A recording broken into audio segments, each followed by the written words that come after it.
students. I am A.M. Balsingh, Assistant Professor of English.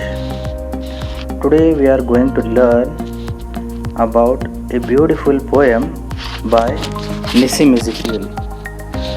The title of the poem is The Night of the Scorpion. The poet of this poem is Nissim Ezekiel. He is an Indian Jewish poet. So he is famous for his Indianness in his poems, right? Today's poem also, The Night of the Scorpions, there are many Indian elements which we come across in this poem. So let us start discussion on this poem. So as I said, it was not an ordinary night, it was Night of the Scorpion.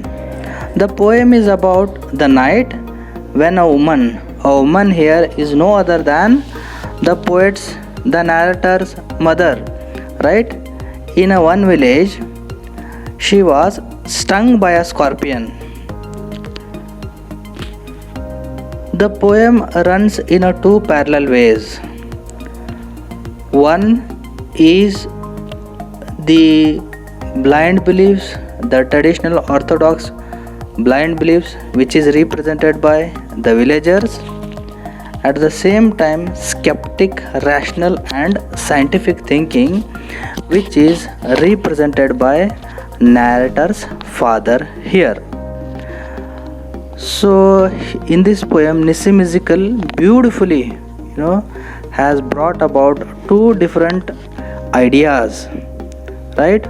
How we are become the victim of blind beliefs, right? Instead of getting medical attention when a woman was bitten by the scorpion, here the villagers are following the blind beliefs.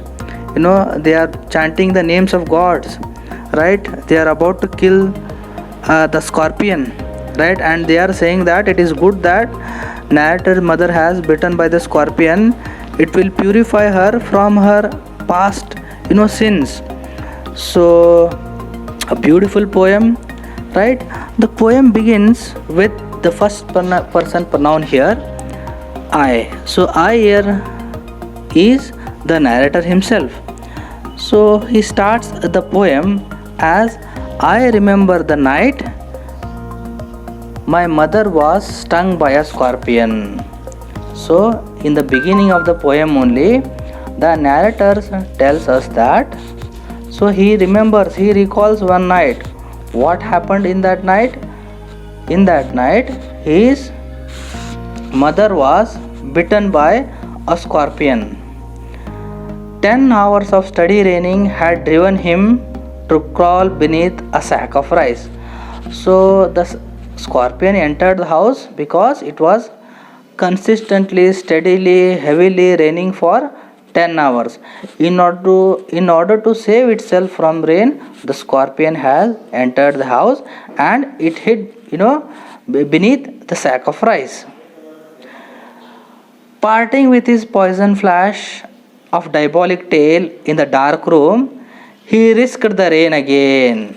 So the scorpion meanwhile has bitten the narrator's mother, and after a few moments it went away in the rain. So the poem is written in the first person pronoun. The speaker of the poem is a child, and they are talking about a night when their mother was stung by a scorpion here.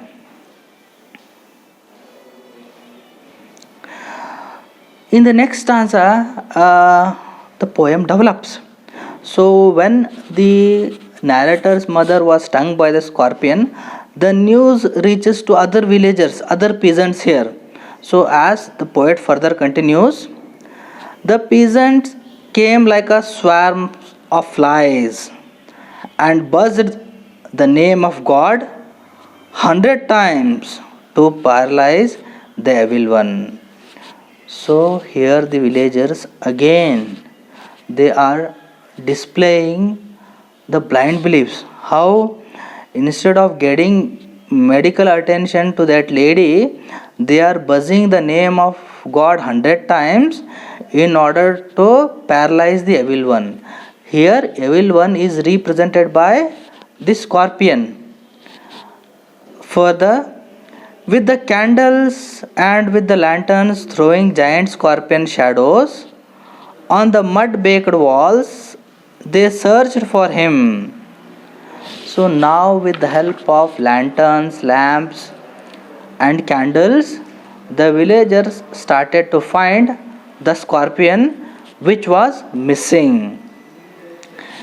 They clicked their tongues with every moment that the scorpion made his poison mood in the mother's blood. They said, according to their blind belief, right, they must and should kill that scorpion as quickly as possible. Otherwise, this poison will spread in, in the whole body of narrator's mother. Here, the local people try to find the scorpion. The community seems superstitious. They believe that the scorpion movements make the poison move in mother's blood. So, another, blind belief. So, the poem continues. May he sit still, they said. May the sins of your previous birth be burdened away tonight, they said. Their blind beliefs further continues as they say that it is good for the narrator's mother. Why it is good for the narrator's mother? Because her sins of her previous birth will be, abolished, right? She will be purified, and her all the sins and all the past mistakes and all her past sufferings, will be removed, will be burnt. She will be like a, pure newborn child. Why this is happening? Because according to villager, scorpion has bitten her. Though now the poison of the scorpion will make narrator's mother purify from her past sins and upcoming sins and the sins which she has committed in her present life also.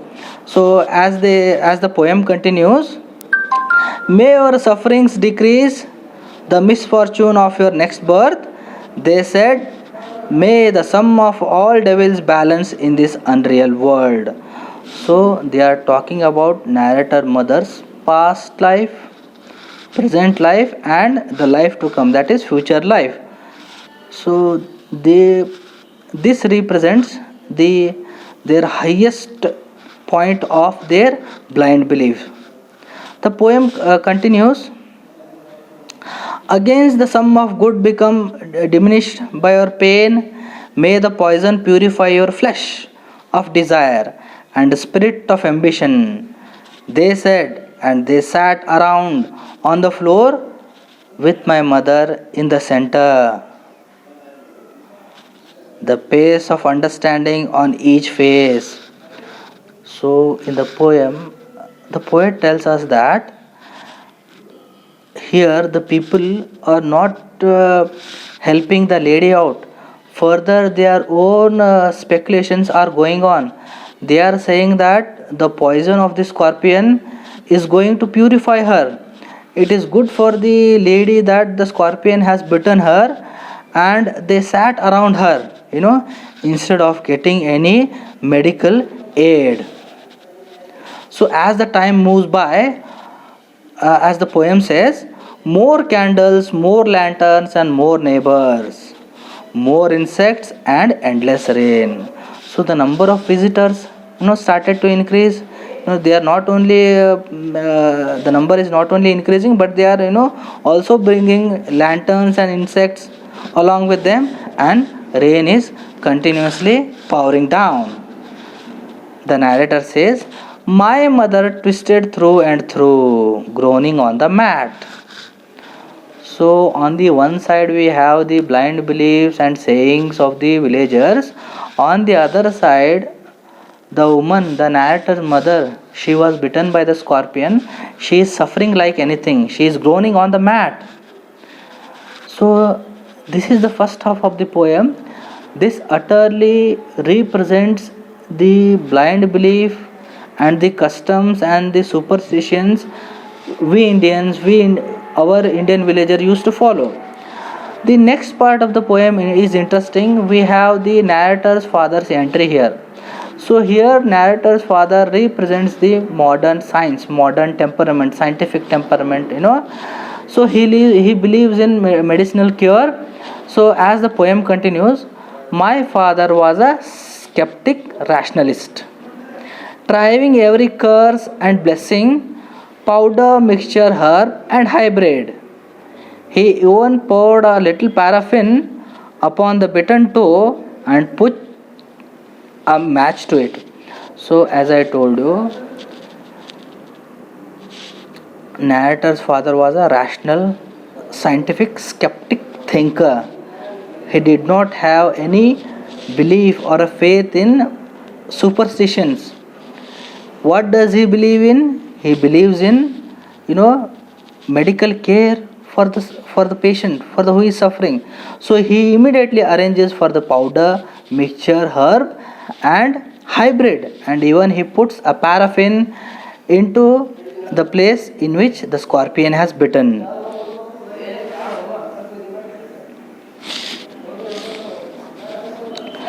The poem continues. I watched the flame feeding on my mother.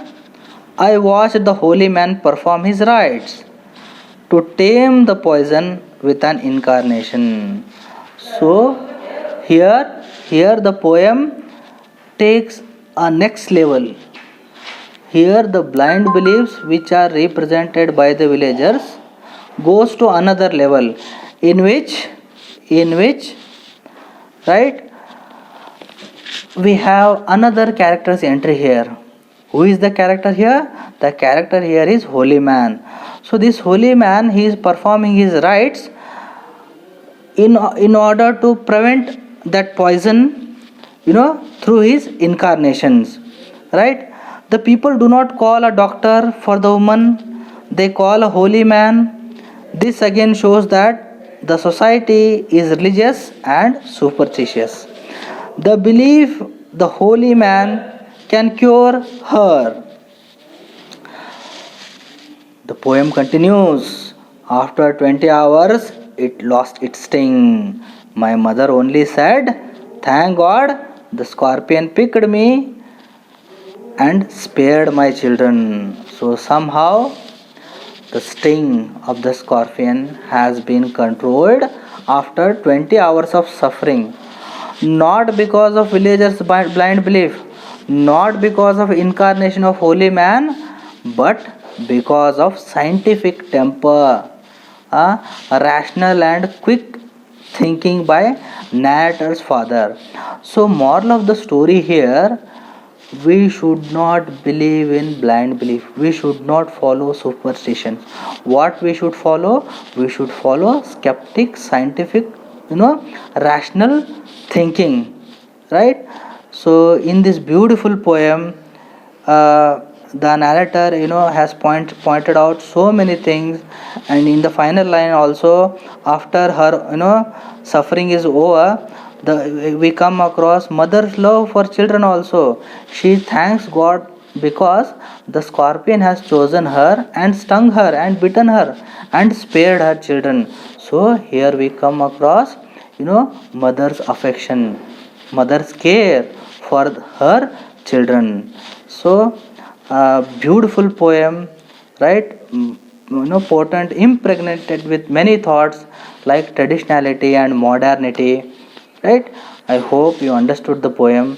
Thank you, my dear students.